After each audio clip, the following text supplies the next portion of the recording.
First, Trump slapped 20% to 54% tariffs on China, then came sanctions on Russian oil, and now he wants to play with Canada, threatening a 10% tariff on a trade relationship worth nearly $900 billion a year. Is this economic strategy, or just another episode of Trump's global power game? Donald Trump's latest diplomatic tour began not in Washington's echoing halls, but in Kuala Lumpur, Malaysia, where he presided over what the White House hailed as a new era of peace and partnership. It was a symbolic start, complete with camera flashes and grand promises, yet analysts quickly pointed out that the ceremony was more political theater than diplomatic breakthrough. According to Bloomberg's October 2025 report, the Malaysia stop was designed to set the stage for Trump's main event, his meeting with China's Xi Jinping in Beijing.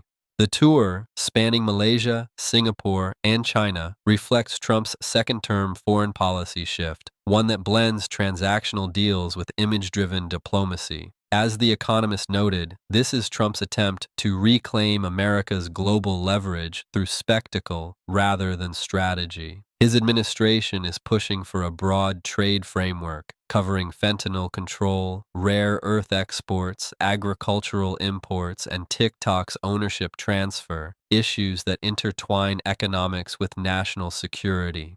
Interestingly, Foreign Policy magazine observed that, unlike his earlier spontaneous summits, this trip involved weeks of groundwork by U.S. and Chinese trade teams. Yet the irony is hard to ignore. Trump now seeks stability in a region unsettled largely by his own previous tariffs and abrupt withdrawals. And that's the suspense. Even with handshakes and hopeful headlines, no deal is truly sealed until Trump himself speaks. Because with him, diplomacy doesn't end at negotiation. It ends at drama. If Malaysia was the stage, Beijing was the real showdown. Trump's meeting with President Xi Jinping wasn't just another diplomatic formality. It was a calculated test of leverage between two of the world's largest economies. According to the Wall Street Journal, OCT 2025, both sides had already sketched out a preliminary trade framework covering four major fronts: China's crackdown on fentanyl precursors, increased U.S. soybean imports, easing export controls on rare earth minerals, and finalizing the long-stalled TikTok ownership transfer. On paper, these negotiations signal progress, but as The Economist bluntly put it, Trump's diplomacy remains a deal driven by ego, not economics. The tension is real. China's economy is slowing, U.S. manufacturing is tightening, and both leaders need a victory to show at home. Yet Trump's playbook remains unchanged. Pressure first, handshake later. What makes this moment so precarious is the mutual dependence both nations can't escape. The U.S. relies on China for critical minerals and cheap manufacturing inputs. China depends on the U.S. consumer market that fuels its exports. This isn't a Cold War. It's an entangled rivalry, and every tariff, every headline threatens to upset that fragile balance. Still, Trump's inner circle, as reported by Bloomberg Politics, believes his personal rapport with Xi could unlock the toughest negotiations, but history says otherwise. Trump's strength, his unpredictability, is also his biggest liability. In trade diplomacy, surprise may win applause, but it rarely wins stability. It began with a 30-second political ad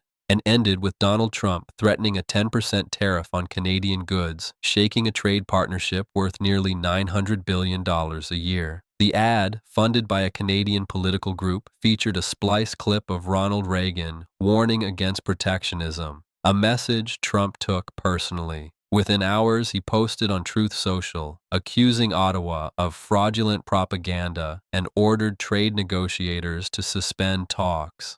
As the Washington Post, Oct. 2025, confirmed, Trump then announced an immediate tariff hike as punishment for what he called a hostile act. On the surface, the decision looked impulsive, but according to Bloomberg Economics, the tariff was also a signal, a warning shot to allies that even friends aren't safe from Trump's economic nationalism. It mirrors his earlier playbook. First, China's 54% export tariffs, then sanctions on Russian oil, and now a trade squeeze on Canada, America's largest customer. What makes this escalation extraordinary is who it targets.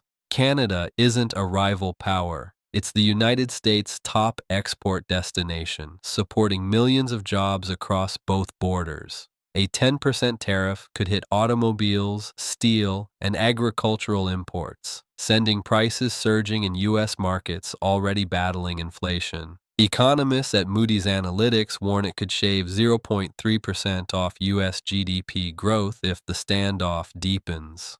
Politically, though, Trump sees advantage. His campaign advisors told Reuters that the tariff plays well with industrial state voters who view Canada as a trade-free rider. It feeds the narrative of Trump the fighter, the man who punishes anyone seen undermining America's economic pride. But the backlash has been swift. Canada's Prime Minister called the move reckless and self-defeating, and business leaders on both sides of the border fear another NAFTA-style trade crisis. Yet the real suspense lies in what comes next. Will Trump back down for diplomacy's sake, or double down for political theater? If history is any guide, he rarely chooses calm over confrontation. The ripple effect of Trump's latest tariff threat stretches far beyond Ottawa or Washington. A 10% tariff on Canadian imports could quietly seep into everyday American life, from the price of cars and lumber to groceries and home goods. According to Moody's Analytics, Canadian materials account for roughly 18% of U.S. construction inputs. A sudden cost surge could fuel inflation at a moment when the Federal Reserve is already walking a tightrope. For businesses, the uncertainty is worse than the tariff itself. U.S. Chamber of Commerce data shows nearly 9 million American jobs depend on cross-border trade with Canada. Every time Trump raises tariffs, corporate America freezes investments, delaying projects worth billions. The auto sector, tightly linked through North American supply chains, would be among the hardest hit, potentially reigniting the cost shocks seen during the 2018 trade war. On the global stage, allies are watching uneasily. Mexico fears it could be next. Europe, still recovering from past tariff battles, sees Trump's return to hardline trade tactics as proof that the America First doctrine is alive and unrelenting. And perhaps that's the biggest question of all. Is this Trump's path to economic revival, or the start of another storm that could upend global trade once again? What you think about Trump, share your opinion in comments, and subscribe for more.